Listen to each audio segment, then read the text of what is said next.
Vámonos rápidamente con la agenda política. Fernando Ávila, nuestro experto, para que nos platique hacia dónde debemos dirigir la mirada, porque nos tenemos que salir como 25 ojos. Fernando, ¿cómo estás? Jaime, muy buen día, con un enorme gusto por saludarte. En efecto, hay una agenda muy interesante para esta semana que comienza. Prácticamente, por ejemplo, empezamos hoy fuerte con el día de hoy.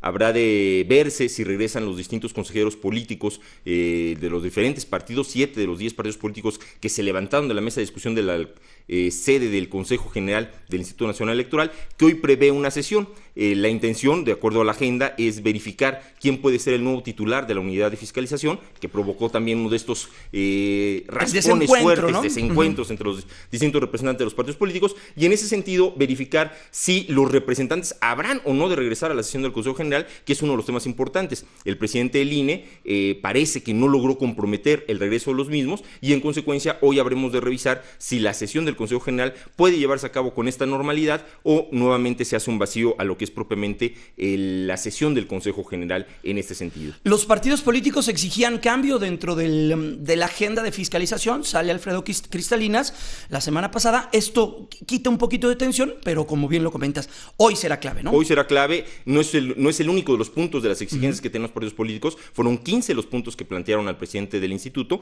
Él les dio respuesta a estos 15 señalamientos. Sin embargo, habrá que esperar si las respuestas que les dio es suficiente para que regresen o habrá nuevamente un periodo de negociaciones internas al final de que se normalice, insisto, la actuación o la actividad dentro del instituto. Fernando, también me comentas que estamos prácticamente iniciando el mes de marzo, pero también llegan fechas clave, fechas precisas para la gente que tiene o que quiere impulsarse en su carrera política hacia otros derroteros, diputaciones y otros temas de esto. ¿Ahí dónde estamos parados? Estamos, como lo comentamos la semana pasada, el proceso electoral es mucho más amplio que solamente el día de la elección. En ese sentido, ¿qué significa? Se tienen que cubrir ciertos plazos. Por ejemplo, aquel que aspira a ser diputado federal tiene la obligación de renunciar a cualquier cargo público que tenga 90 días antes de la fecha de la elección. Esto nos coloca en que el 9 de marzo será la fecha límite para que cualquier funcionario público renuncie a esta posición si es que aspirara a ser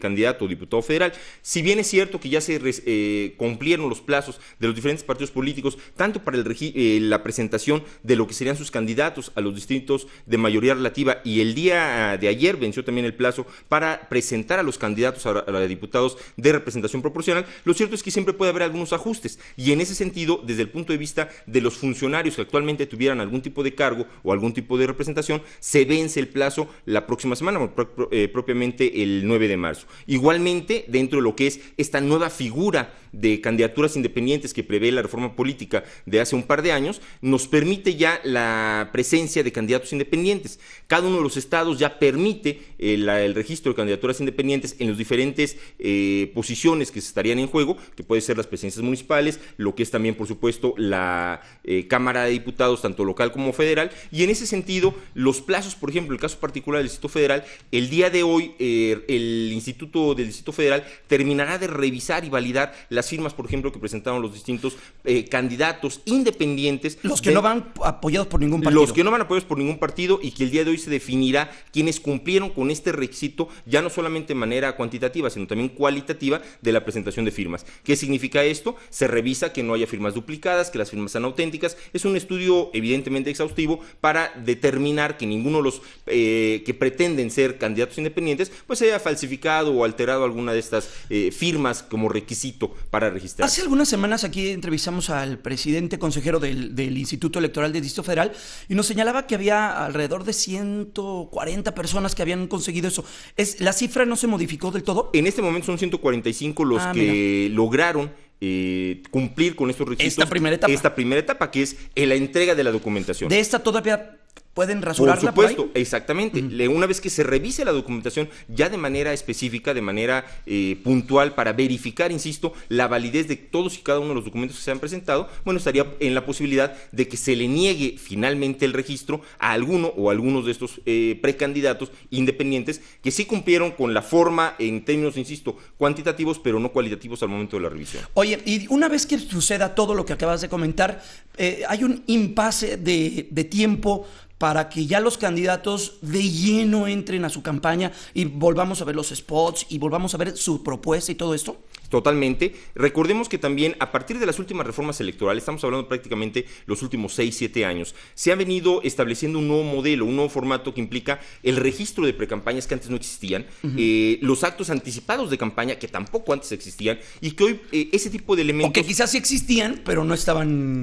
Bueno, tienes razón, existían en términos de lo que se hacía, pero como no estaban regulados, técnicamente hablando, no existían, por lo menos desde el punto de vista de un marco legal. En ese sentido, una vez que se establece... O ya hay reglas. Ya hay reglas formales, ya existe lo que es el señalamiento de cuándo son los plazos de una precampaña, cuáles son lo que se entiende como actos anticipados de campaña, y en ese sentido se prevé plazos precisamente, que ya lo comentábamos, vencieron, por ejemplo, ya todas las precampañas precisamente en febrero, concluyen los plazos para poder hacer cualquier tipo de actividad proselitista interna de los propios partidos políticos para la selección de sus candidatos a los distintos puestos de elección popular, y se abre este impasse, como bien lo señalas, en donde nadie puede hacer prácticamente nada. Nadie se mueve. Nadie se mueve, nadie puede hacer prácticamente ningún comentario, so pena de que alguno de los contendientes señale que se trata de un acto anticipado de campaña. O sea, nadie puede pedirle el voto a nadie. De entrada, nadie puede pedir el voto absolutamente a nadie, y eso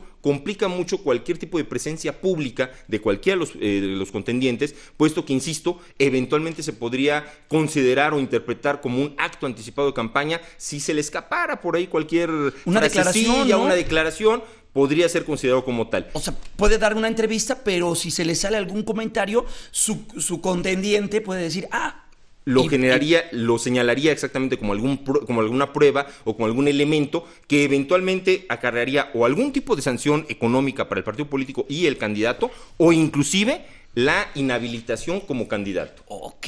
Oye, a ver si la próxima semana hablamos de ese tema, porque Encantado, es bien interesante. Fernando, muchas gracias. Un gusto, Jaime, que estés muy bien. Fernando Ávila, Hasta nuestro luego. experto en la agenda política, en este espacio informativo.